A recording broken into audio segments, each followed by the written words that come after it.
शोभावरती चर्चा झालेली आपली. बरोबर. काय काय चर्चा झाली कोण सांगू शकतं? येस.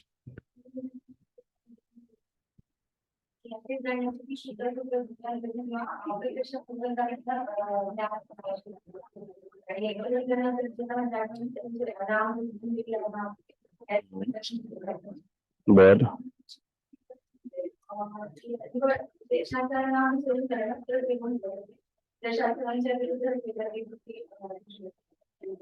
सर्व चर्चा केली आपण की शास्त्रांना अनुसरून आपण भगवंतांच्या किंवा भगवंतांचं ज्ञान ह्याच्यावरती चर्चा करणं, भगवंतांचं जन्म कर्म दिव्य आहे या सगळ्या गोष्टीवरती चर्चा केली आपण.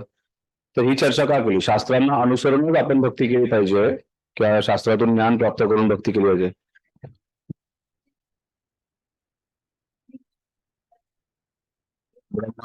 विशेष अभ्यासाचा फरक समजणार नाही. ठीक आहे. इथे काय, इथे कसली चर्चा चालू आहे? पहिल्या 3 श्लोकामध्ये इथे कसली चर्चा चालू आहे ज्याच्यासाठी आपण एवढी सगळी चर्चा केली? दिव्य ज्ञान आणि प्रत्यक्ष ज्ञान याची चर्चा केली आपण. ज्ञान आणि विज्ञान या 2 गोष्टींची चर्चा केली. बरोबर. अजून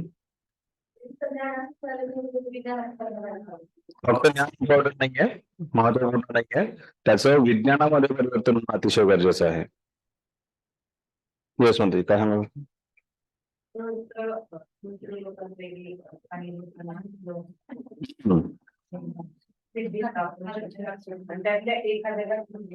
मनुष्याणां सहस्रेषु कश्चिदपि सिद्धते यततामपि सिद्धानां कश्चिन् मां वेति तत्वतः.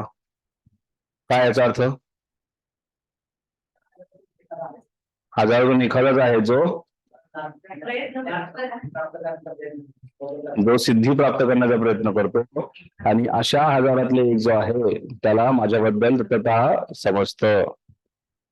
तसे सगळे महान लाखोतले एक भक्त आपल्या समोर बसलेले आहेत. ठीक आहे. अजून काही?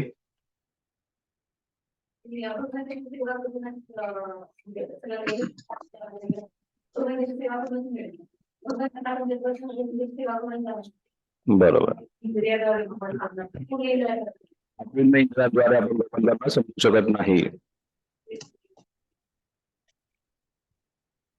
अजून कोणाला काही सांगायचं?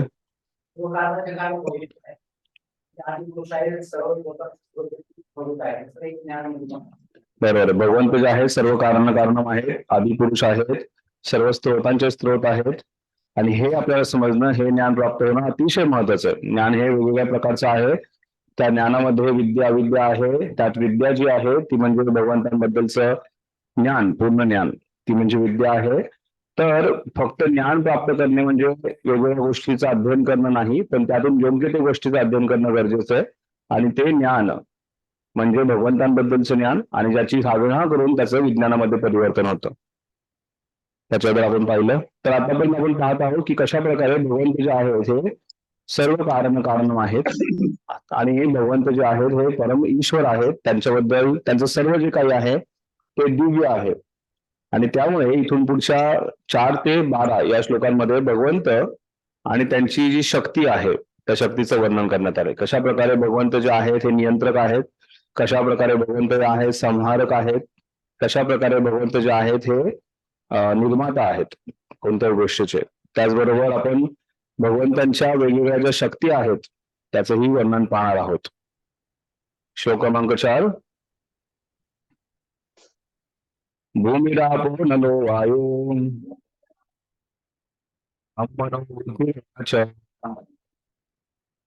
अहंकार इति यमे प्रकृतीवष्टधा. तर 8 प्रकारची जी प्रकृती आहे त्याचं वर्णन करण्यात आलंय. भगवंतांची जी प्रकृती रूप आहे त्याची जी भगवंतांनी निर्मिती केली तसे 8 प्रकार जे आहेत इथे वर्णन केले आहेत. 3 प्रकार जे आहेत ते सूक्ष्म आहेत आणि 3 जे आहेत हे जड आहेत, स्थूल आहेत. स्थूल हा शब्द योग्य आहे. ती 5 जे आहेत ते स्थूल आहेत आणि 3 जे आहेत हे सूक्ष्म आहेत. तर भूमी रापो नलो वायू खम हे जे आहे ते 5 आहेत. भूमी म्हणजे पृथ्वी, त्यानंतर पाणी, भूमीर आपो पाणी, नंतर अग्नी, वायू आणि आकाश हे जे आहेत पंचमहाभूत ज्याला म्हटलं जातं हे स्थूल स्वरूपामध्ये आपल्या दृष्टीने आपण बघू शकतो, पाहू शकतो. हे 5 आहेत. आणि त्यानंतर मनोबुद्धी आणि अहंकार. मन, बुद्धी, अहंकार जे आहेत हे सूक्ष्म स्तरावरती आहेत. तर हे भगवंतांचे प्रकृतीचे प्राकृतिक शक्ती आहेत या भगवंतांच्या. कारण आपलं शरीर जे बनलेलं आहे ते सुद्धा सूक्ष्म आणि स्थूल रूपात आहे. स्थूल रूपामध्ये पंचमहाभूतांपासून आपलं जे शरीर, जे बाह्य देह आपला दिसतो, आणि त्याच्या आतमध्ये सूक्ष्म देह आहे, तो म्हणजे मन, बुद्धी आणि अहंकारापासून बनलेला आहे. त्याच प्रकारे या सृष्टीची निर्मिती सुद्धा ही जी भगवंतांची जी शक्ती आहे, या 8 शक्तीद्वारे पूर्ण सृष्टीची निर्मिती सुरू झालेली आहे. पृथ्वी, पाणी, वायू, आकाश, मन, बुद्धी आणि अहंकार या 8 माझ्या भिन्न प्राकृतिक शक्ती आहेत. तर इथे भगवंतांच्या ज्या प्राकृतिक शक्ती आहेत त्यांचं वर्णन करणार आहे. भिन्न प्रकृती अष्टधा, 8 प्रकारच्या भिन्न अशा प्रकृती आहेत या. तर एखाद्या व्यक्तीला अहंकार झाला की मी महान आहे, माझ्याकडे एवढी संपत्ती, माझं हे, तर त्याचं शेवटी त्या गोष्टी समजणं गरजेचं आहे की त्याला शेवटी ह्या 8 ज्या भगवंताची शक्ती आहे त्यातच विलीन व्हायचं. त्यामुळे आपल्याकडे म्हणणं पंचमहाभूतात विलीन झाला. हे बाह्य देह जो आहे पंचमहाभूतात विलीन झाला, त्यानंतर मन, बुद्धी, अहंकार जो सूक्ष्म आहे तो एका शरीरातून दुसऱ्या शरीरात प्रवास करत आहे. तर त्यामुळे कसल्याही प्रकारचा अहंकार नसावा की माझ्याकडे भरपूर काही आहे. म्हणजे गंगेचं पाणी आपण घेतो आणि गंगेलाच अर्पण करतो, तेवढीच आपली कुवत आहे. त्यामुळे पंचमहाभूतातून जे प्राप्त झाले ते पुन्हा पंचमहाभूतात जाणार आहे आणि पुन्हा नवीन देह प्राप्त होणार आहे. त्यामुळे आपल्याकडे विशेष असं काही नाहीये. त्यामुळे कधी मी आणि माझा हा अहंकार नसावा, हे फार महत्वाची गोष्ट आहे. तात्पर्य, भगवत विज्ञानामध्ये भगवंतांच्या स्वरूप शक्तीचे, स्वरूप स्थितीचे आणि त्यांच्या विविध शक्तींचे विश्लेषण केले आहे. भौतिक शक्तीला प्रकृती असे म्हटले जाते किंवा सात्वत तंत्रात सांगितल्याप्रमाणे भगवंतांच्या विविध पुरुषावताराची शक्ती असं म्हणतात. तर भगवद्गीतेचे 5 टॉपिक कोणते आहेत? 5 मुद्दे: ईश्वर, जीव, कर्म, प्रकृती, काल. हे 5 टॉपिक आहेत. त्यातला आता प्रकृती जो आहे त्याच्यावरती विशेष जास्त चर्चा होते. त्याच्या आधी आपण पाहिलं जीवाबद्दल भरपूर चर्चा केली, ईश्वरांबद्दल भरपूर चर्चा केली. ह्याच्यामध्ये ईश्वर आणि प्रकृती या अध्यायामध्ये जास्तीत जास्त चर्चा होणार आहे. इथे आपण प्रकृती जी आहे त्याची चर्चा होत आहे.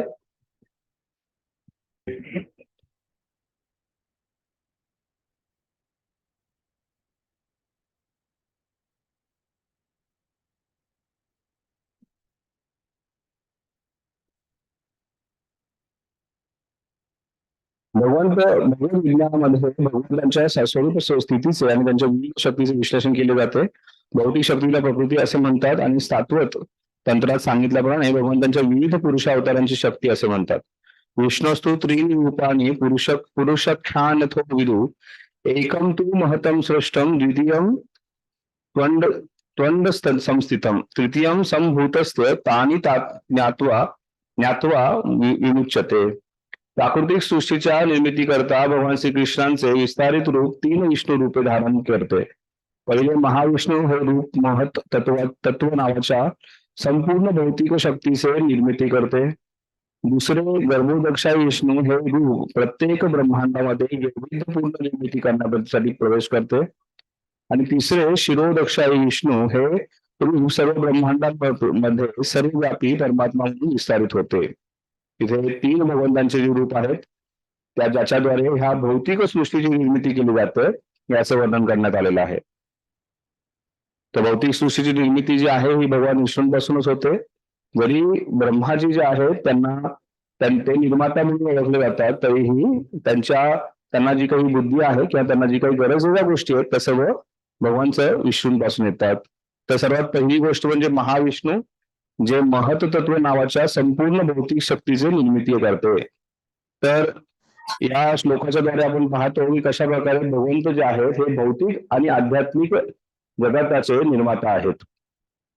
इथे आपल्याला सांगितलं की 8 प्रकारच्या भगवंतांच्या शक्ती आहेत आणि त्याच्याद्वारे या प्रकृतीची निर्मिती झालेली आहे. त्याच्यामध्ये महाविष्णू जे आहेत त्यांच्या शरीरातून लाखो ब्रह्मांड जे आहेत ते ब्रह्मांड निर्माण होतात.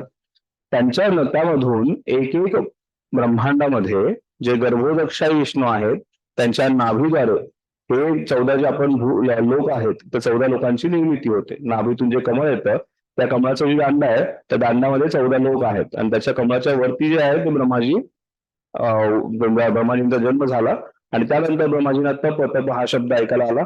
त्याच्यानंतर त्यांनी तपस्या केली आणि त्यानंतर त्यांना कळालं की कशा प्रकारे त्या सृष्टीचे विस्तार करायचा आणि त्यानंतर वेगवेगळ्या प्रकारे आपण भागवतात पाहतो की कशा प्रकारे वेगवेगळ्या प्रकारे त्यांनी वेगवेगळे जीवात्मा जे आहेत वेगवेगळ्या योनीतून ते त्यांच्या शरीरातून निर्माण झाले. वेगवेगळे देवी देवता त्याचबरोबर वेगवेगळ्या भगवानांचे अवतार किंवा वेगवेगळ्या प्रकारचे राक्षसी स्वरूपाचे व्यक्ती किंवा मनुष्य किंवा देवी स्वरूपाचे व्यक्ती यांची सर्वांची जी निर्मिती आहे ब्रह्माजींपासून झाली.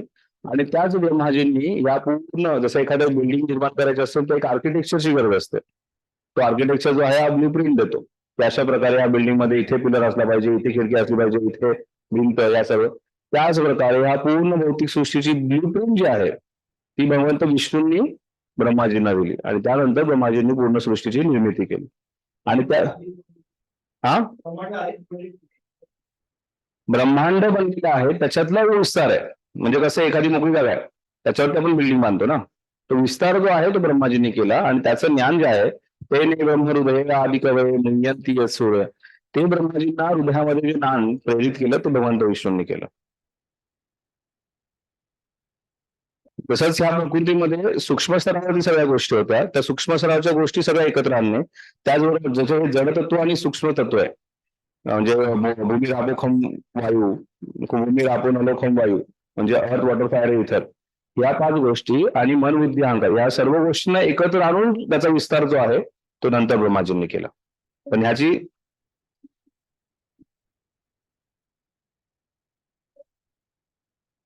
जीव जीव आहेत ब्रह्मांडामध्ये त्यांच्या म्हणजे कणाकणामध्ये जे म्हणतात लिव्हिंग थिंग म्हणतात ते का हे शिवरक्षा विष्णू, शिवरक्षा विष्णू जे आहेत हे प्रत्येक ब्रह्मांडामध्ये परमात्मा रूप आहे. म्हणजे आपल्या हृदयात जे भगवंत आहेत ते शिवरक्षा विष्णू आहे. त्याचबरोबर प्रत्येक ब्रह्मांडासाठी सुद्धा शिवरक्षा विष्णू जे आहेत हे परमात्म्याचे रूप म्हणजे ब्रह्मांड सुद्धा एक जीवित गोष्ट आहे. त्याचेही परमात्मा जे आहेत ते म्हणजे शिवरक्षा विष्णू आहेत. आणि त्याचमुळे शिवरक्षा विष्णू जे आहेत हे आपण म्हणतो ना की भगवंत सर्वत्र आहेत. अशा प्रकारे ह्या रूपामध्ये भगवंत कणाकणामध्ये सर्वत्र उपस्थित आहेत. अशा दोन्हीमध्ये पण येतात. ती भगवंतांची विशेषता आहे. या ब्रह्मांडामध्ये सर्व ठिकाणी सर्वव्यापी गोष्टीमध्ये भगवंत आहेत. चराचर. तर अशा प्रकारे भगवंतांनी हा आणखीन पुढे विस्तार केला. तर पहिल्यांदा 8 गोष्टी एकत्र आल्या, त्या 8 गोष्टींपासून आणखीन जास्तीत जास्त पूर्ण प्रकृतीचा विस्तार होतोय. त्या 8 शक्ती ज्या आहेत ह्या भगवंतांपासूनच आलेल्या आहेत. हे भौतिक जग म्हणजे भगवंतांच्या अनेक शक्तींपैकी एका शक्तीची अस्थायी अभिव्यक्ती आहे. भौतिक प्रकृतीतील सर्व कार्यांचे मार्गदर्शन हे या 3 विष्णूंच्या रूपांद्वारे केले जाते. या पुरुषांना अवतार असे म्हटले जाते. सामान्यपणे ज्या मनुष्याला भगवत तत्व श्रीकृष्ण ज्ञात नाही त्याला वाटते की हे प्राकृतिक जगत जीवांच्या उपभोगासाठी आहे आणि जीव हेच पुरुष निर्माते, नियंते आणि भौतिक शक्तीचे भोगते आहेत.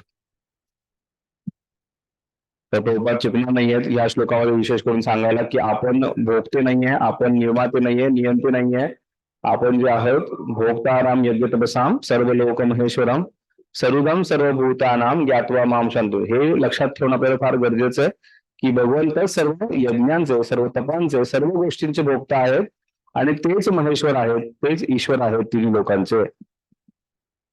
पण मूर्ख जीवात्मा जो आहे हा सोचतो, विचार करतो की मीच निर्माता आहे, मीच नियंत्रक आहे आणि त्यामुळे आपल्याला ज्या ज्या उपभोगाच्या गोष्टींपासून ही वृत्ती आपल्यामध्ये निर्माण होती ती वृत्ती आपल्याला सोडणं, ती गोष्ट आपल्याला सोडणं गरजेचं आहे.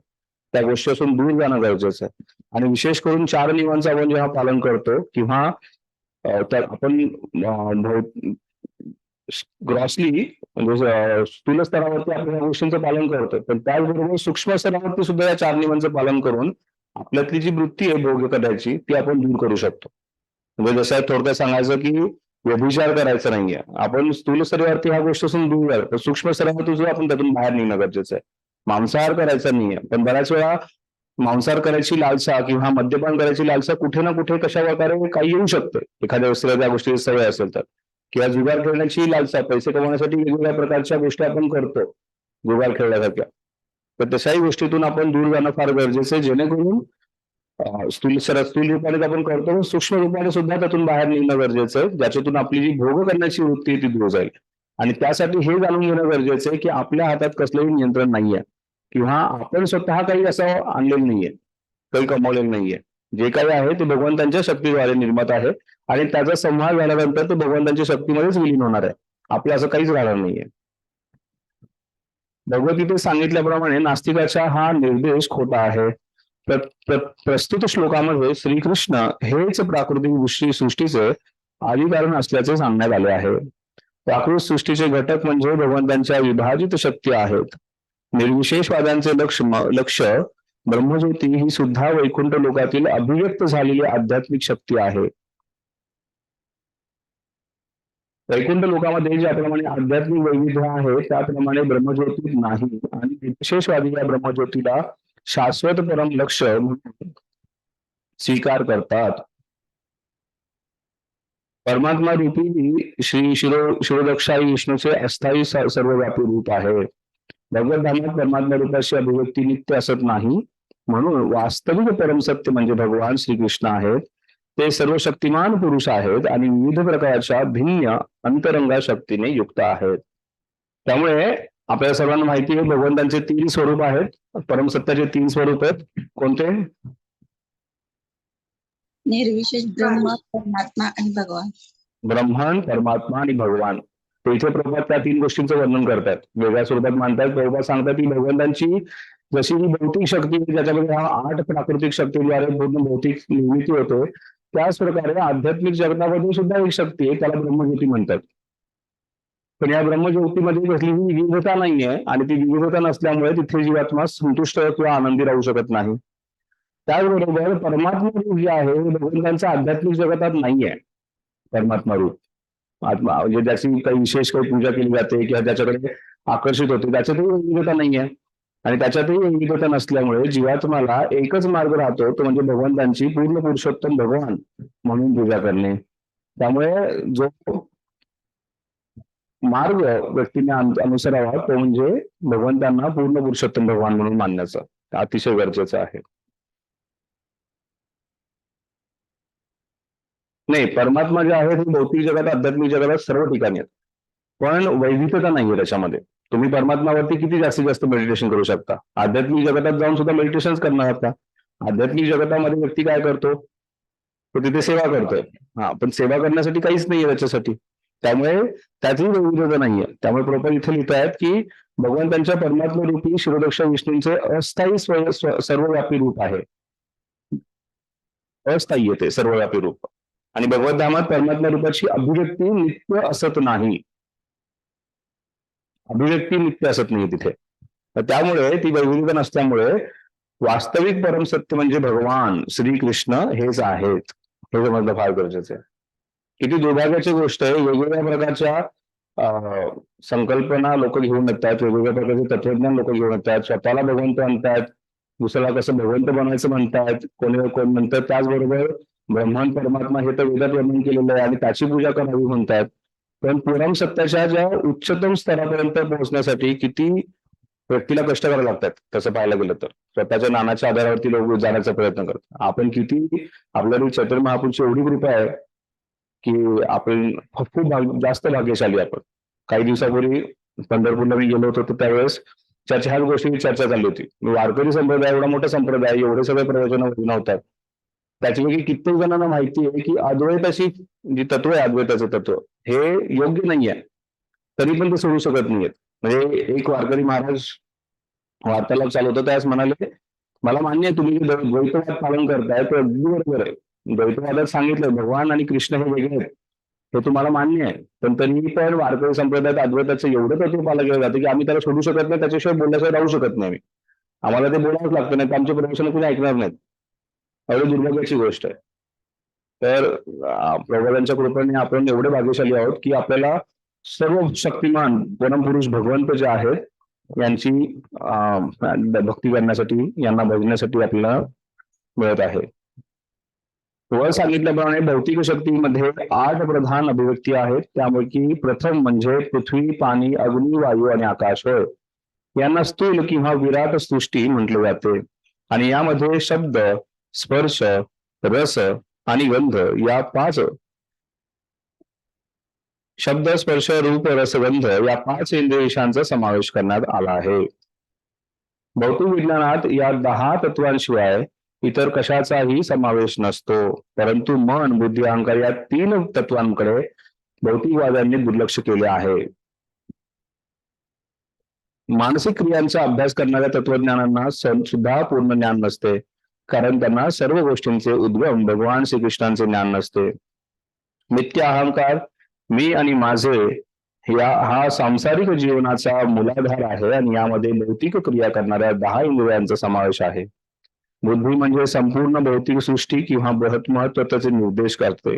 म्हणून भगवंतांच्या 8 भिन्न शक्तींद्वारे भौतिक जगताची 24 तत्वे अभिव्यक्त होतात. कोण सांगू शकतो 24 तत्वे? भौतिक जगताची 24 तत्वे कोण सांगू शकतो? हरे कृष्णा प्रभूजी. 5 कर्मेंद्रिय, 5 एक मिनिट. हा माताजी बोला. 5 कर्मेंद्रिय, 5 ज्ञानेंद्रिय, 5 कर्मेंद्रिय, 5 ज्ञानेंद्रिय, 10 झाले. 5 विषयेंद्रिये, 5 विषयेंद्रिय, 5 विषय इंद्रिय, विषय वस्तू म्हणू शकतो. सूक्ष्म तत्व 3 3 सूक्ष्म तत्व आणि पंचतत्व 5. माताजी नावं सांगा सगळ्यांची. 5 कर्मेंद्रिय कोणते आहेत? 5 ज्ञानेंद्रिय कोणते आहेत? पृथ्वी, अग्नी, जल, वायू, आकाश. कर्मेंद्रिय कर्मेंद्रिय हात, पाय, उदर, जनेंद्रिय आणि उपस. आणि ज्ञानेंद्रिय डोळा, जीभ, त्वचा, कान. कान आणि ठीक आहे. 5 कर्मेंद्रिय, 5 ज्ञानेंद्रिय, त्यानंतर 5 विषय वस्तू. विषय वस्तू शब्द, स्पर्श, रूप, रस आणि गंध. बरोबर. 15 आणि मन, बुद्धी, अहंकार सूक्ष्म मन, बुद्धी, अहंकार हे 3 सूक्ष्म तत्व. 18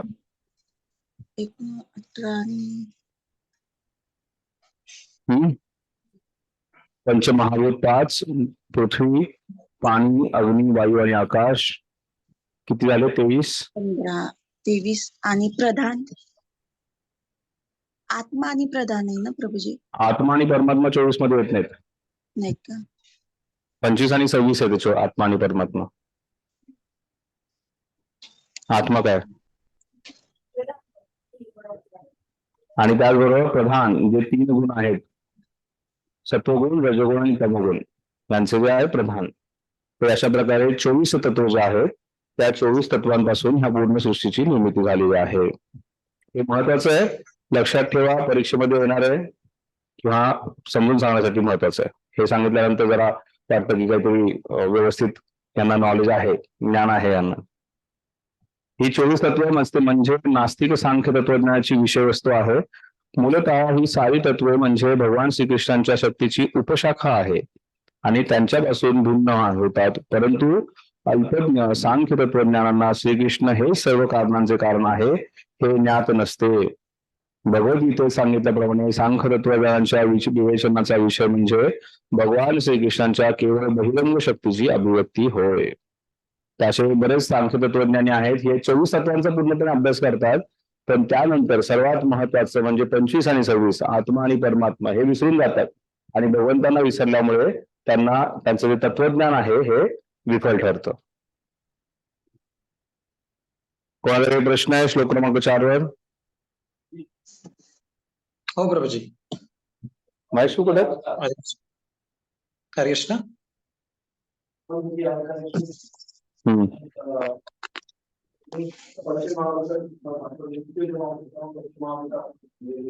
बरोबर.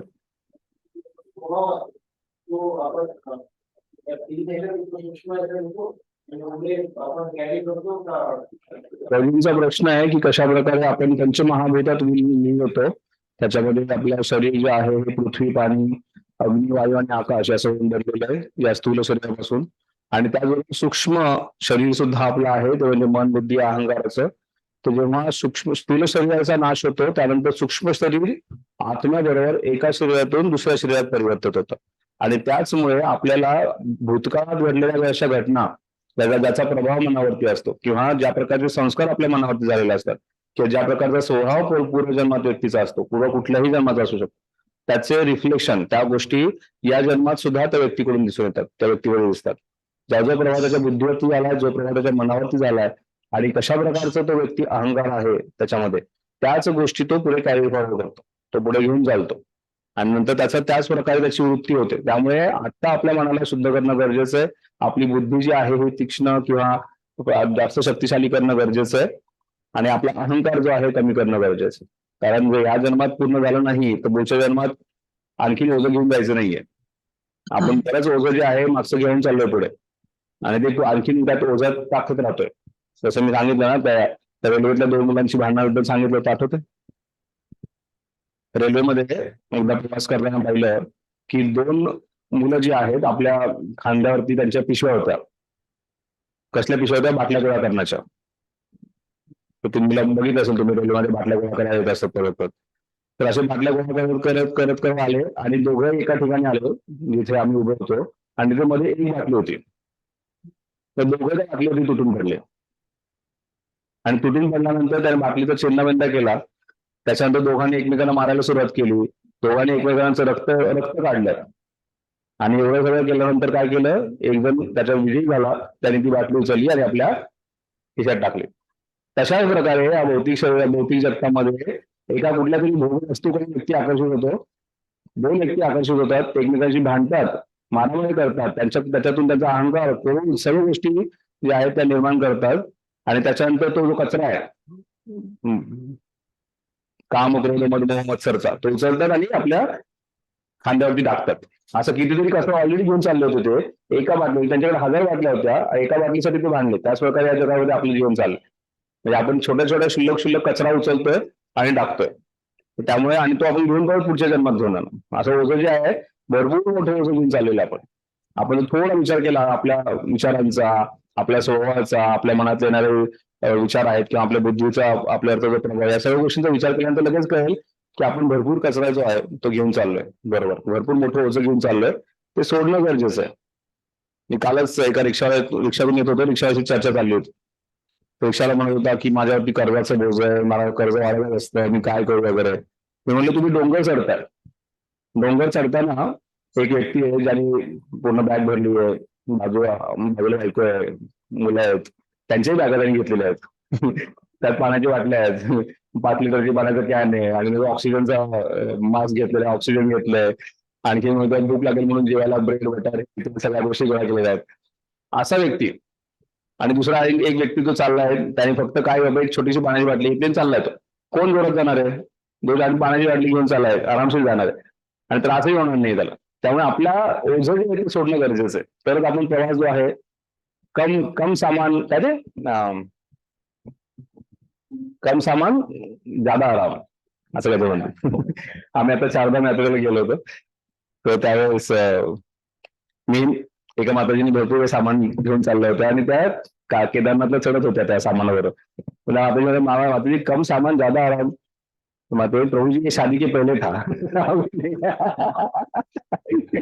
अभी ज्यादा सामान और कम आनंद चल रहा. तर असं बरंच काही होतं जे आपल्या जीवनामध्ये त्याचा प्रभाव आपल्या मनावरती, बुद्धीवरती आहे, तो दूर करणं गरजेचं आहे आणि तो करण्याचा फक्त एकच मार्ग आहे, तो म्हणजे भगवंतांची भक्ती, विशेष करून भगवंतांचं नाम. हरे कृष्णा कृष्ण कृष्ण हरे हरे, हरे राम राम राम हरे हरे. ठीक आहे. यस विनायक प्रभू. प्रभूजी, मला बरेच प्रश्न आहेत त्याच्यामध्ये. विचारतो मी की आता याच्यामध्ये काय महत्त्व म्हणजे संपूर्ण भौतिक शक्ती असं वर्णन केलं. महत्त्व आणि प्रधान, आवाज येत नाही तुमचा, जरा थोडा प्रधान आणि महत्त्व या 2 वेगवेगळ्या गोष्टी आहेत का? प्रधान आणि महत्त्व यात काय वेगवेगळ्या गोष्टी आहेत का? सेम आहे, एकच गोष्ट आहे ती?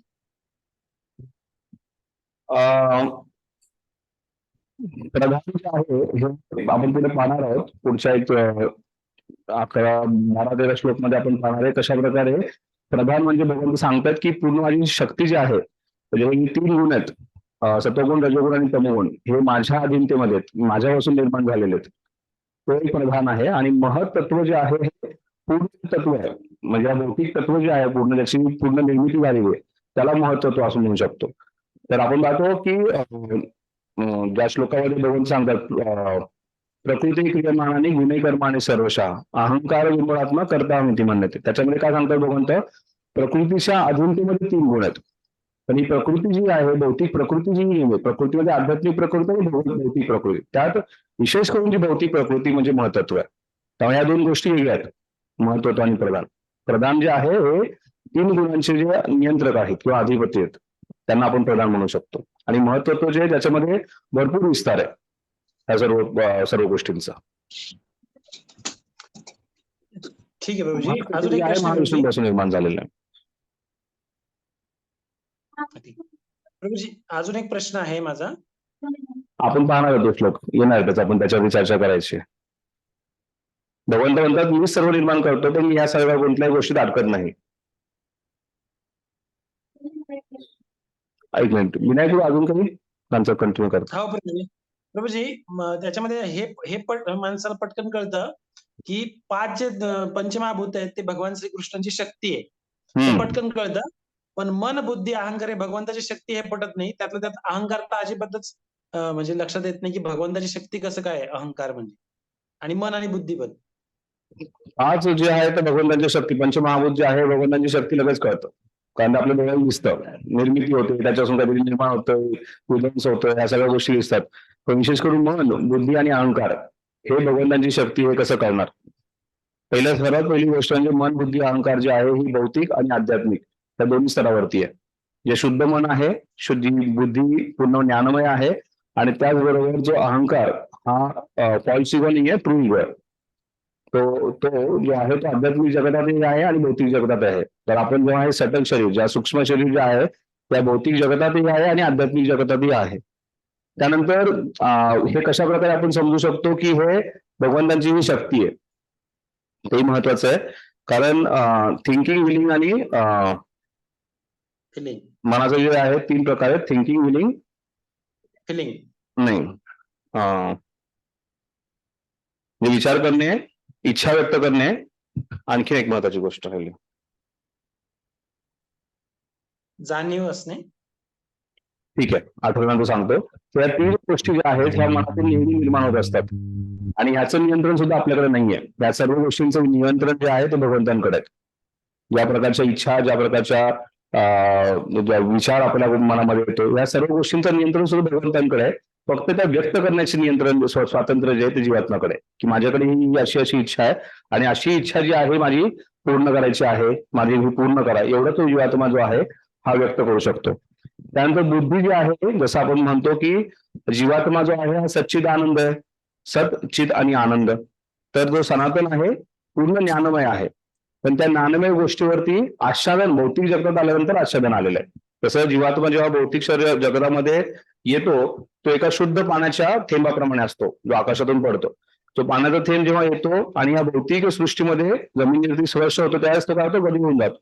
त्याच्याच प्रकारे जीवात्माचं बुद्धी जी आहे, शुद्ध बुद्धी जी आहे आध्यात्मिक जगतातही होती, ती जेव्हा या भौतिक जगतात आली त्यावेळेस ती कंटॅमिनेट झाली, त्यावेळेस ती अशुद्ध झाली. अशा प्रकारे तशाच प्रकारे जो अहंकार आहे, मी कृष्णाचा भक्त आहे, हा चांगला अहंकार आहे. पण त्याच परिवर्तन जे आहे मी करण्यामध्ये, मी असा आहे, मी तसा आहे, मी आहे, हे अशुद्धता झालेली. त्याची अशा प्रकारे या 3 गोष्टी आध्यात्मिक जगतातून जीवात्मा बरोबर भौतिक जगतात आल्यात, ज्या कंटॅमिनेट झाल्या, ज्या अशुद्ध झालेल्या आहेत, अशुद्ध अवस्थेत आहेत. आणि त्या अशुद्ध अवस्थेत असल्यामुळे आपल्याला हे वाटतं की त्याचा आणि भगवंतांचा काही संबंध नाहीये. जसं पुढे आपण पाहणार आहोत की 3 गुण जे आहेत, सत्वगुण, रजोगुण आणि तमोगुण, हे 3 गुण जे आहे ते बंधनाचं कारण आहे. पण जरी बंधनाचे कारण असले तरी त्याचे नियंत्रक आणि निर्माता हे भगवंत आहेत, हेही आपल्याला समजणं गरजेचं. तशाच प्रकारे भगवंतांचीच ही शक्ती आहे जी मन बुद्धी अहंकारी सूक्ष्म प्रकारची शक्ती जी आहे ती भगवंतांचीच आहे. आणि सूक्ष्म स्तरावरती असल्यानंतर आणखीन एक कारण आहे की आपल्याला समजू शकत नाही लगेच की ही भगवंतांपासून आलेली आहे. आपण स्वतःच जाणू शकत नाही, काही मन सांगते की बुद्धी सांगते की अहंकार सांगतो. ठीक आहे विनायक? हो प्रभूजी. अजून पुष्कळ प्रभूजी शंकायला चान्स आहे की मन आणि बुद्धी मधला फरक कुठे आहे. अहंकार नेमका मनामध्ये असतो की कसा, म्हणजे अहंकार म्हणजे मी शरीर आहे किंवा मी करता आहे, ही भावना म्हणजे अहंकार. पण ती पण एक काही एक मनासारखी वस्तू आहे का, की मनासारखं मला जसं इंद्रिय म्हटलं तसं बुद्धीला इंद्रिय म्हणत नाही, अहंकाराला इंद्रिय म्हणत नाही. म्हणजे हे जरा कन्फ्युजन अजून दूर नाही झालं. तर मन कुठे, बुद्धी कुठे आणि अहंकार कुठे आपल्या शरीरामध्ये, या तिन्ही गोष्टी आपल्याला माहित नाहीये. म्हणजे काही जणांचं म्हणणं आहे की मन जे आहे ते इथे असतं आणि म्हणून तिलक लावला जातो, आणि ज्याच्याद्वारे व्यक्ती जो आहे, ती ज्योत जी आहे ती ज्योत पेटलेली असते आणि तो नियंत्रणात राहू शकतो. त्यांचं कोणाचंही मन नियंत्रणात नसतं. ते जय श्रीराम निघाले कोणी नियंत्रणात, मन नियंत्रणात नसतं त्यांचं. तर मन आपल्या शरीरात कुठे आहे किंवा बुद्धी कुठे आहे, किंवा अं, जसं बुद्धी म्हणजे आपल्या लोकांना वाटतं की हा मेंदू आहे आणि त्या मेंदूमध्ये बुद्धी आहे, असं नाहीये. किंवा या हृदयामध्ये मन आहे आणि त्याच्यातून आपल्याला जे काही विचार येतात त्याचं असंही नाहीये. किंवा अहंकार जो आहे तो कुठून येतो हेही आपल्याला माहित नाही की तो कुठून येतो, शरीरामध्ये त्याचं रूप कुठे आहे. थोडक्यात सांगायचं म्हणल्यानंतर चित्त हे जे आहे त्या चित्तातून या सर्व गोष्टी प्रकट होतात, हे समजणं गरजेचं आहे. आणि चित्त जे आहे हे एक त्याची वेगळी परिभाषा आहे, ज्याला हृदयाला सुद्धा, हृदयाचं म्हणजे चित्त जे आहे इथे स्थापित असतं असं म्हणलं जातं, जिथे हृदयाचे स्थान आहे. आणि हृदय म्हणजे आपण जे डाव्या बाजूला ते दगदग करतो ते हृदय नाहीये, ते सूक्ष्म स्तरावरती जे हृदय मानलं जातं त्याला चित्तही म्हणतात. त्याची स्थिती जी आहे ती इथे आहे. त्यामुळे भगवंत काय म्हणतात, मन मना भव मत बघतो मध्याची माम नमस्कारो. कुठे हात ठेवतात? छातीवरती हात ठेवतात.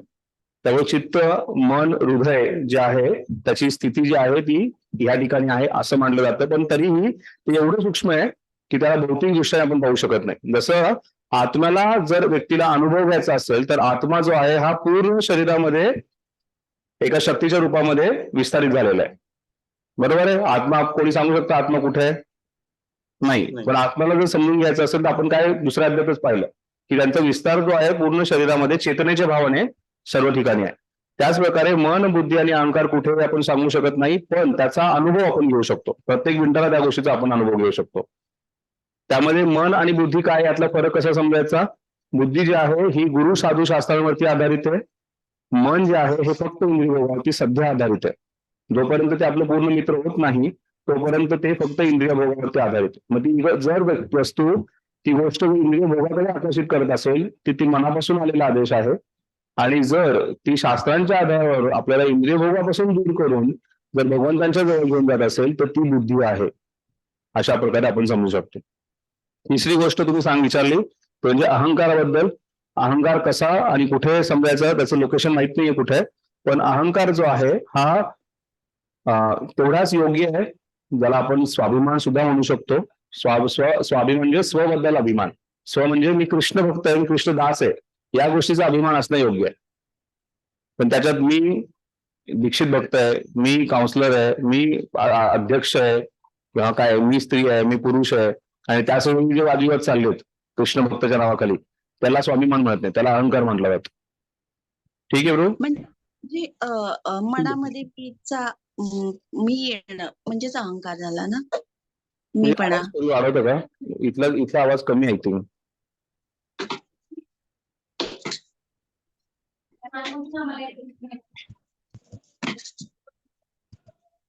कसं बघा.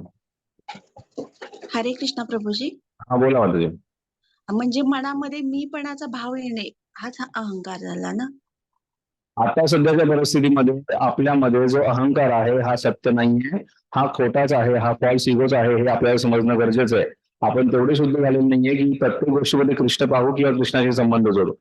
सध्या हे शरीर, या डोक्यावरचं केस, ते पायाचं नख, त्याला एवढी आसक्ती आहे आणि त्याच्यापासून निर्मित होणाऱ्या ज्या काही विस्तार रूप आहे त्या सर्व गोष्टींना आपण एवढे आसक्त आहे, त्यामुळे आपण प्रत्येक गोष्टीला माझं आणि मी असं समजतो. तर त्यामुळे तुमच्याकडे कोणी असू शकतं, माफ करा, पण आपल्या सध्याचा जो आहे तो मिथ्या अहंकार आहे, हे समजणं गरजेचं. ठीक आहे बाबी. येस विनायक. ठीक आहे प्रभूजी, थँक्यू. वंदना माताजीने काही विचारायचं का? नाही प्रभूजी, ठीक आहे. ठीक आहे.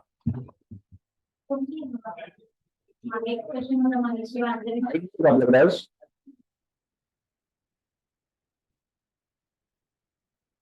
हरे कृष्ण. आता तुम्ही बोलला ना, म्हणजे जीवात्मा पावसाच्या, खरंच म्हणजे शास्त्रांमध्ये असं लिहिलंय ना की पावसाच्या ड्रॉप थ्रू येतात म्हणून, असं काय आहे का? त्यात थोडीशी कॉन्ट्रोवर्सी आहे. गीता प्रेक्षक बऱ्याचशा पुस्तकांमध्ये याचं वर्णन येतं की जीवात्मा या भौतिक जगतामध्ये कसा येतो. त्याचं वर्णन येतं की जीवात्मा जो आहे हा आध्यात्मिक जगतातील स्वर्ग लोकात येतो. तिथून स्वर्ग लोकातून इंद्राच्या अश्रूद्वारे तो पावसाच्या रूपामध्ये जीवात्मा या भौतिक जगतात येतो. त्यानंतर तो जमिनीमध्ये जातो आणि बीजाच्या रूपाने त्याचं अंकुरित ठेवतो आणि त्याच्यातून जीवात्मा जो आहे हा प्रकट होतो. याच्यावरती अजून संभ्रम आहे. नक्की असं होतं का हे गीता परिषदेच्या पुस्तकात आहे त्यामुळे प्रचलित होतंय. पण आता असं प्रभुपादांनी कुठे असं मेन्शन केलेलं नाही. आपले काही इस्कॉनचे भक्त सुद्धा आपल्या प्रवचनात सांगतात. हा त्यामुळे असा विश्वास बसू शकतोय. पण प्रभुपादांनी कुठे सांगितलेलं नाही ही गोष्ट. प्रभूजी दुसरा क्वेश्चन माझा आउट ऑफ कॉन्टेक्स्ट आहे, म्हणजे वारकरी संप्रदायाबद्दल आता विचारतो. विचारा. प्रभूजी माझे वडील वारकरी संप्रदाय खूप स्ट्रॉंगली फॉलो करतात. ते 3-3 तास भजन कीर्तन करतात उभा राहून. पण त्यांच्याशी जेव्हा डिबेट होतं ना तेव्हा ते म्हणतात की आमच्या ज्ञानेश्वर महाराजांनी समाधी घेतली, तुमच्या पुस्तकांनी समाधी घेतली का, ते का.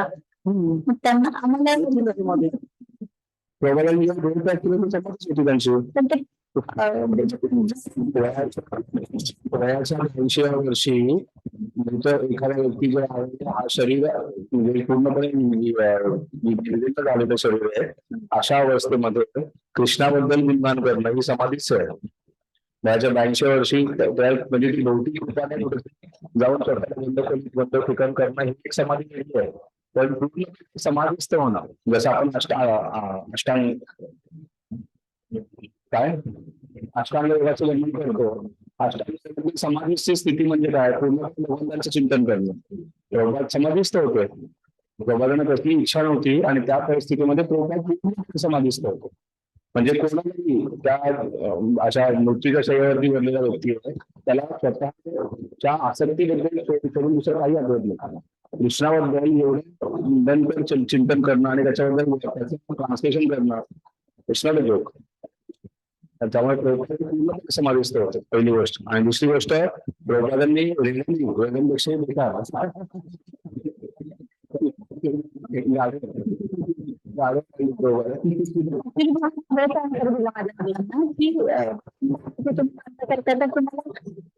चमत्कार दाखवायची काय गरज आहे, कारण तेरा चमत्कार येत होते ना. किती कॉन्ट्रोवर्सी चालतात. गोष्ट की आपल्या या भारतामध्ये चमत्कारांनाच नमस्कार केला जातो आणि चमत्कारांना नमस्कार नाही केला पाहिजे. जो ज्ञानी आहे, बुद्धिमान व्यक्ती आहे तो चमत्काराच्या पाठीमागे झाला. तो शास्त्रानुसार अशा गोष्टींनी जाणून घेण्याचा प्रयत्न करतो.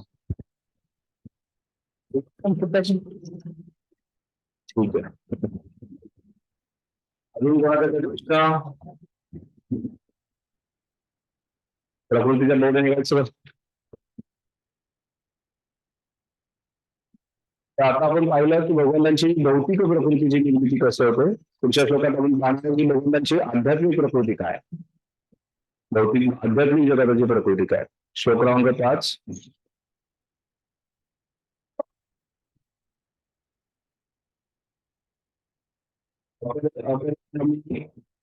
अपरम इयम इति तु अन्याम प्रकृति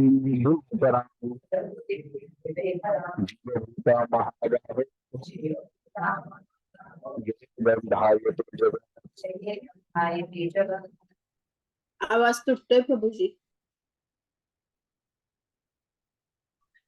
हरे कृष्ण प्रभूजी, आवाज येत व्हिडिओ बंद केला आता येईल व्यवस्थित. हे महाअर्जुन, या व्यतिरिक्त माझी आणखी एक श्रेष्ठ अशी पराप्रकृती आहे. जीवांमध्ये जीवांचा समावेश होतो, जिच्यामध्ये जीवांचा समावेश होतो. हे जीव कनिष्ठ भौतिक प्रकृतीच्या साधनांचा उपभोग घेतात. वेदम ध्यायते जगत, ज्याद्वारे ते जीवात्मा जे आहेत हे उपयोग केला जातो, उपभोग घेतात या भौतिक प्रकृतीचा.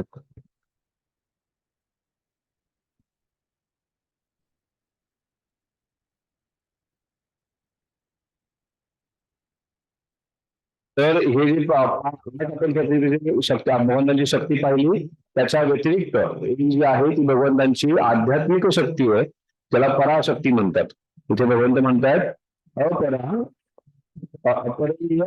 अपरियम इति इति तु अन्याम. इथे ही पराशक्ती आहे. अपराशक्ती म्हणजे कनिष्ठ आणि पराशक्ती म्हणजे उत्कृष्ट. भगवंतांची जीवशक्ती आहे. तर इथे भगवंत जीवशक्तीचं वर्णन करतात. भगवंतांच्या जीवात्म्याच्या शक्तीचं वर्णन करतात. जी आहे ती कनिष्ठ नाहीये, ती पराशक्ती आहे, हे समजणं गरजेचं. या व्यतिरिक्त माझी आणखी एक श्रेष्ठ अशी पराशक्ती आहे, जिच्यामध्ये जीवांचा समावेश होतो. हे जीव कनिष्ठ भौतिक प्रकृतीच्या साधनांचा उपयोग होतात. तर ही जी पराशक्ती आहे त्याच्यामध्ये जीवांचा समावेश होतो. जीव जे आहेत हे पराशक्तीचे भाग आहेत, पण ते दुर्भाग्याने कनिष्ठ अशा भौतिक शक्तीचा उपयोग घेण्यामध्ये पूर्णपणे व्यस्त आहेत. समजलं श्लोक? धार्मिक शक्ती बरा प्रभूजी. आध्यात्मिक शक्ती पण आहे. आणि जी म्हणजे आपण जे बुद्धी घ्यायला लावते. ही जीवशक्ती जी आहे ही जीवशक्ती भौतिक शक्तीचा उपयोग होतोय. ही जीवशक्ती सुद्धा पराशक्ती आहे. तर आपण जीवशक्तीचे बरा आहोत. हो. भौतिक शक्तीच्या ह्याच्यामध्ये आपण पण उभे राहतो. भौतिक संबंध झाल्यामुळे त्यांचा अपराध झालेला होतो. या श्लोकामध्ये स्पष्टपणे सांगण्यात आले आहे की जीव ही भगवंताची परप्रकृती आहे. अपरप्रकृती ही पृथ्वी, पाणी, अग्नी, वायू, आकाश, मन, बुद्धी, अहंकार या विविध तत्वांद्वारे प्रकट होते. भौतिक प्रकृती स्थूल आणि सूक्ष्म हे दोन्ही प्रकार कनिष्ठ शक्तीपासून उत्पन्न होतात. विविध हेतूंसाठी या कनिष्ठ शक्तीचा उपयोग करणारे जीव म्हणजे भगवंतांची परा किंवा श्रेष्ठ प्रकृती आहे. या शक्तीमुळे संपूर्ण भौतिक जगत कार्य करते. जीव आणि श्रेष्ठ शक्तीने चालना दिल्या वाचून भौतिक विश्व कार्यरत होण्यास असमर्थ असते. जीव आणि श्रेष्ठ प्रकृती यांच्या शक्तीमुळे संपूर्ण भौतिक जगत कार्य करते. जीव किंवा श्रेष्ठ शक्तींना चालना दिल्या वाचून भौतिक विश्व कार्यरत होण्यास असमर्थ असते. शक्तीचे नियंत्रण म्हणजे हे सदैव शक्तिमानाद्वारे केले जाते आणि म्हणून जीवांना स्वतंत्र अस्तित्व नसते. सर्व ते सदैव भगवंतांच्या नियंत्रणाखाली असतात. अल्पबुद्धी लोकांना वाटते की त्याप्रमाणे जीव हे कधीही भगवंतांप्रमाणे शक्तिमान नसतात. भगवंत आणि जीवांमधील भेदाचे वर्णन श्रीमद भागवतातील 10व्या स्कंदातील 87व्या अध्यायातल्या 30 श्लोकामध्ये पुढील प्रमाणे करण्यात आले आहे. अपरिमिता ध्रुवास्तन भूता यदि सर्वगता तर्हि शाश्वतेति नियमो ध्रुवरथा अचनीयन्मयं तद्विमुच्यते भवत् समं निजानतां यद्मतं मतिदृष्ट्या. हे भगवंत, जर देवदारी जीवही तुमच्याप्रमाणे शाश्वत आणि सर्वव्यापी असेल तर ते तुमच्या नियंत्रणाखाली राहिले नसतं. परंतु जीव हे तुमच्या सूक्ष्म शक्ती आहेत आणि त्यांचं जर मान्य केलं तर ते तुमच्या श्रेष्ठ नियंत्रणाखाली असल्याचे तात्काळ सिद्ध होते. म्हणून यथार्थ मुक्ती म्हणजे जीवांनी तुमच्या अधिपत्याला शरण जाणे होय आणि या शरणागतीमुळे जीव सुखी होऊ शकतो. समजण्यास सोपं आहे. भगवंतांचे दास म्हणून आपल्याला स्वतःला स्वीकारायचं. हे जेव्हा व्यक्ती समजतो त्यावेळेस तो सुखी राहू शकतो. एक मिनिट.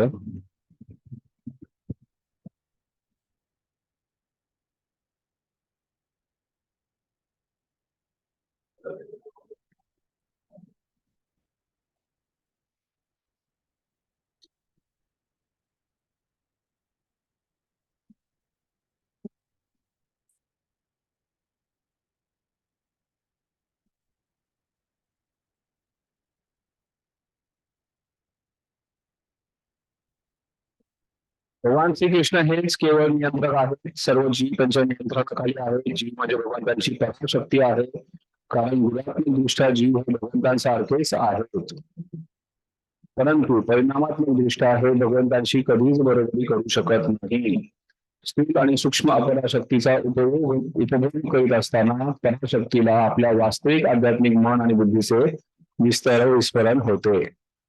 आपण इथे समजू शकतो की कशा प्रकारे भगवंतांनी सुरुवातीला सांगितलं की ह्या 8 गोष्टी ज्या आहेत ह्या अपराशक्ती आहेत, भौतिक आहेत. पण जेव्हा जीवात्म्याला या गोष्टीचं जाण होतं की आपण पराशक्ती आहोत त्यावेळेस त्याला त्याचं जे आध्यात्मिक मन आणि बुद्धी जे आहे या गोष्टीचं विस्मरण झालं, त्याचं स्मरण होणार आहे. सध्या भौतिक अपराशक्तीच्या संपर्कात आल्यामुळे त्याला शुद्ध मन जे आहे आणि बुद्धी जी आहे, जे आध्यात्मिक आहे, त्याचं विस्मरण झालेलं आहे. असे विस्मरण त्याला जड तत्वांच्या प्रभावामुळे होते. परंतु जेव्हा भौतिक मायाशक्तीच्या मुक्त होतो तेव्हा त्याला मुक्तीची प्राप्ती होते. मायाच्या प्रभावामुळे व्यक्ती अहंकाराला वाटते की मी जड पदार्थ आहे आणि सर्व भौतिक लाभ माझे आहेत. जेव्हा जीव सर्व बाबतीत परमेश्वरांशी एकरूप होण्याच्या संकल्पनेसहित सर्व प्रकारच्या भौतिक संकल्पनातून मुक्त होतो तेव्हा त्याला आपल्या स्वरूप स्थितीचा साक्षात्कार होतो. म्हणून मनुष्य हा निष्कर्षाप्रत येऊ शकत नाही. गीतेनुसार जीव हे श्रीकृष्णांच्या अनेक शक्तीपैकी एक शक्ती आहे आणि जेव्हा ही शक्ती भौतिक दोषातून मुक्त होते तेव्हा ती पूर्णपणे कृष्ण भावना भावित किंवा मुक्त होते. तर आपण भगवंतांच्या आतापर्यंत 9 शक्तींचं वर्णन पाहिलं. 8 ज्या आहेत ह्या अपराशक्ती आहेत, भौतिक शक्ती आहे, त्याच्यापासून निर्मिती होते. आणि सर्वात महत्वाची जी पराशक्ती आहे ती म्हणजे जीवशक्ती.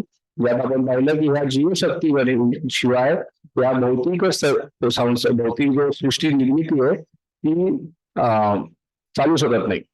त्या प्रबोधाने तिथे लिहिलं की कशा प्रकारे या भौतिक सृष्टीला जर चालवायचं असेल तर त्याच्यासाठी 2 महत्वाच्या गोष्टी आहेत. पराशक्तीमध्ये जीव आणि भगवंत हे अतिशय महत्वाचं. ते जर नसतील तर हे पूर्ण सृष्टीची निर्मिती जी विफल आहे किंवा ती चालू शकणार नाहीये. आठवते वाक्य, जीव किंवा श्रेष्ठ शक्तीने चालना दिल्याशिवाय भौतिक विश्व कार्यरत होण्यास असमर्थ आहे. हे पूर्ण भौतिक विश्व जे आहे, जे 8 शक्तींपासून बनलेलं आहे, ते असमर्थ चालना मिळण्यासाठी जोपर्यंत तिथे जीव आणि मुक्त शक्ती किंवा श्रेष्ठ शक्ती तिथे नसते. श्रेष्ठ शक्ती म्हणजे भगवंत आहे, जीवात्मा आणि भगवंत जिथे असतील तर हे भौतिक सृष्टी जी आहे, भौतिक सृष्टी जी आहे, विश्व जे आहे कार्यरत होऊ शकत नाही. ठीक आहे. कोणाकडे? हो प्रभूजी, मला एक प्रश्न आहे. हरे कृष्ण. हरे कृष्ण गुरुजी, माझा आवाज येतोय? बरोबर. पराशक्ती जी आहे ना हे आपण प्रकृती ही पृथ्वी, पाणी, अग्नी, वायू, आकाश आणि मन बुद्धी या तत्वांद्वारे होते. ही भौतिक प्रकृती स्थूल आहे, स्थूल आणि सूक्ष्म या दोन्ही प्रकारांमध्ये आहे आणि ती अशाश्वत आहे, शाश्वत नाहीये ते. यस विनायक विचारा. प्रभूजी, अजून एक शब्द ऐकला आहे, तटस्थ शक्ती म्हणून. जीव शाश्वत. तटस्थ शक्ती आहे. सॉरी, शाश्वत. शाश्वत आहे आणि पराशक्ती शाश्वत आहे. पराशक्ती शाश्वत.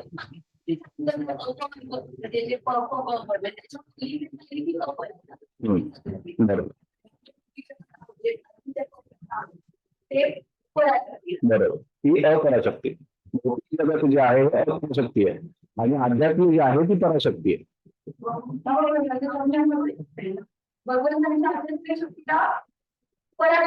बरोबर. भौतिक आहे ती शक्ती आहे.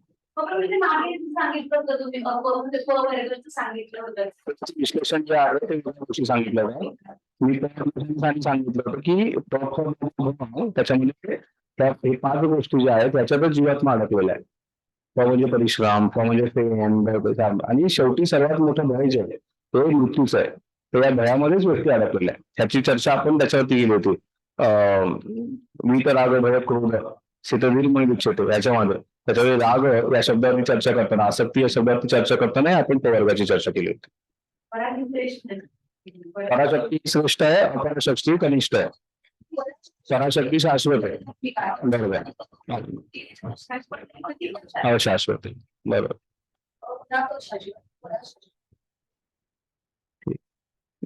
विनायक, तुमचा काही प्रश्न होता का? तुम्ही विचारत होता काही?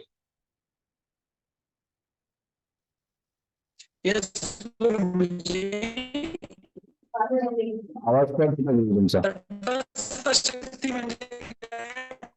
ऐकू येत नाही काही, आवाज काय होतोय?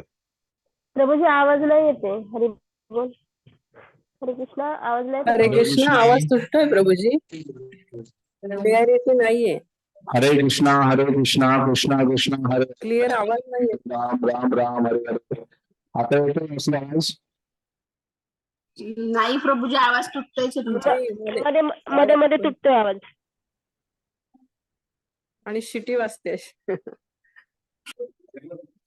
एक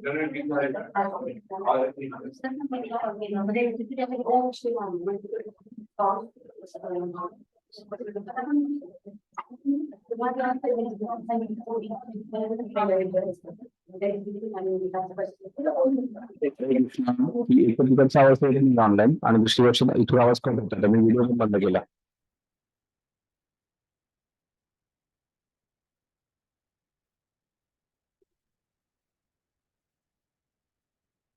विनायक तुमचा प्रश्न आहे तटस्थ शक्ती म्हणजे काय?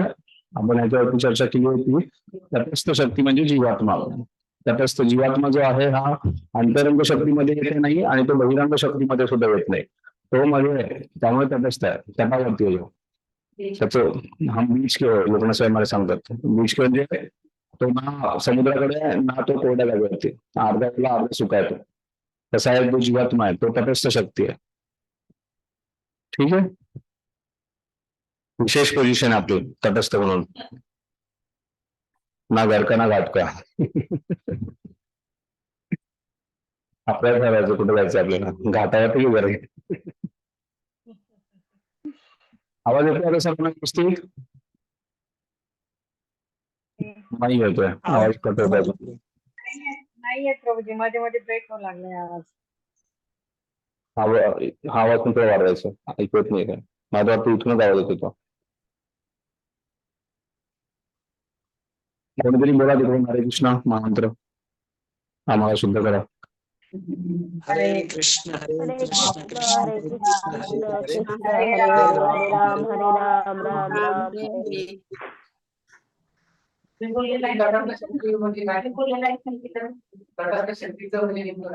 हरे.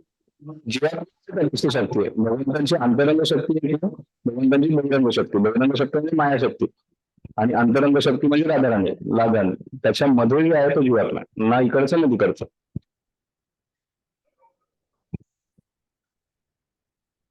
हरे कृष्णा आता येतो का व्यवस्थित आवाज? इंटरनेट चेक करायला तुम्ही फिर काय. हरे कृष्णा कृष्णा कृष्णा हरे हरे, हरे राम राम राम हरे हरे. येतोय येतोय आवाज आता. व्यवस्थित? हो.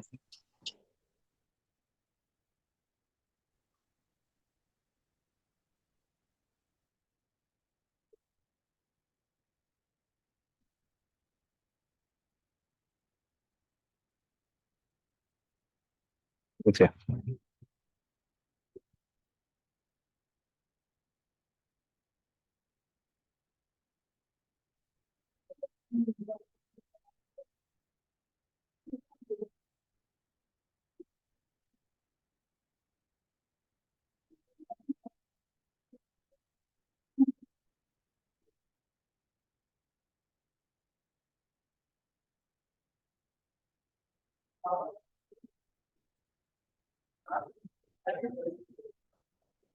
बाजूलाच घेतो.